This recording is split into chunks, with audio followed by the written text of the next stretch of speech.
There's some Mr. Olympia competitors that are going to be standing in his shadow real soon.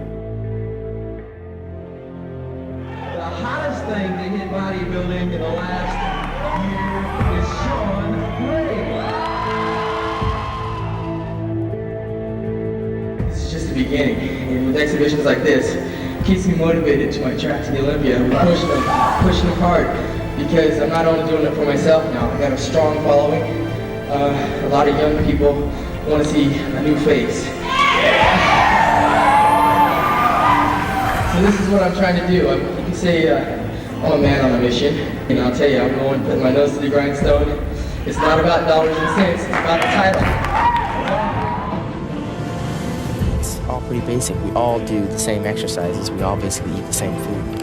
What it boils down to is how bad you want it. You know, I can do the same 4 exercises as you, but if you're not fired up and you have an agenda, and by that I mean a deadline or a goal in mind, chances are I'm going to blow you away and surpass you in much greater speed, because I know where I want to go and how to get there. I can do the same 4 exercises, but the intensity level and the poundages will definitely be different, and my body will look different as a result.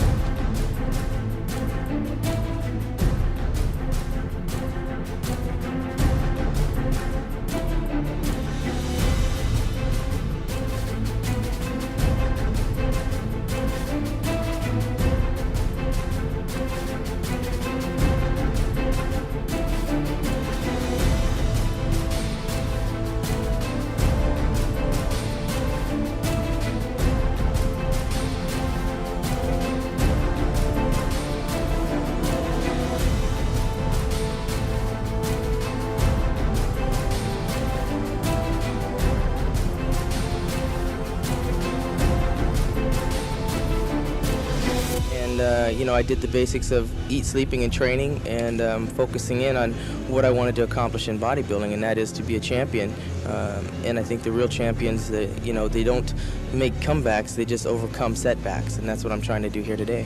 I think anybody can basically be big, but to be big and beautiful is another thing. The changes in the wind, people now want to see size and shape. I think the fans are screaming for something different, basically because the freakiness doesn't last long, it starts to wear off.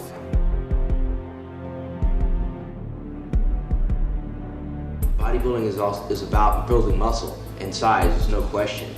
But to the exclusion of symmetry, proportion, definition, presentation, and all the things that they say they judge on isn't fair.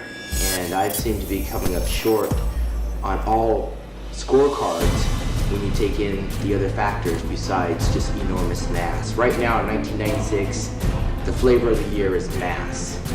And I think that when you look at the Mr. Olympia contest and you start going down the weights of the bodybuilders, 274 with Jurassic Paul Dillette, 255 with Dorian Yates, 4-time Mr. Olympia, 253 with Kevin Levrone, 264 with Nasser El Somebody. That all sounds impressive. But when you start breaking it down and analyzing bodybuilding for what it's supposed to be, the shape, the symmetry, the genetics, the balance, the pleasing tone of the skin, the color of the skin, the tie-ins on the muscles, it's really hard for me to understand how some of these guys are winning contests and placing in places that I don't think they deserve.